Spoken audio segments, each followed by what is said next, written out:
Hello guys, this is Gumek TV at samahan nyo na naman ako na sagutan itong EPS topic sample exam. Ayan guys.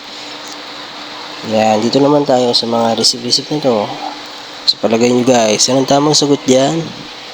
Si number 1 ba? Si number 2? Si number 3? Or si number 4? Tama! Ang tamang sagot ay number 3. Yan guys. Salamat.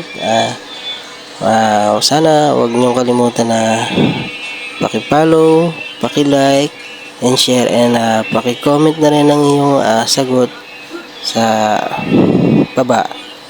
Yan guys. Sana nakatulong lalong-lalo na sa mga nagsa-self-study na kapos sa budget. Panoorin nyo lang itong mga video ko.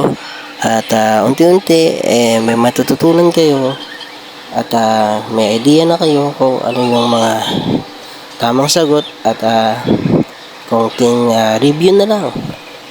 Ayan, sana lahat tayo makarating ng Korea at makapagtrabaho bilang isang EPS EPS factory worker. Ayan guys, maraming salamat. Kamsahamnida. Thank you po.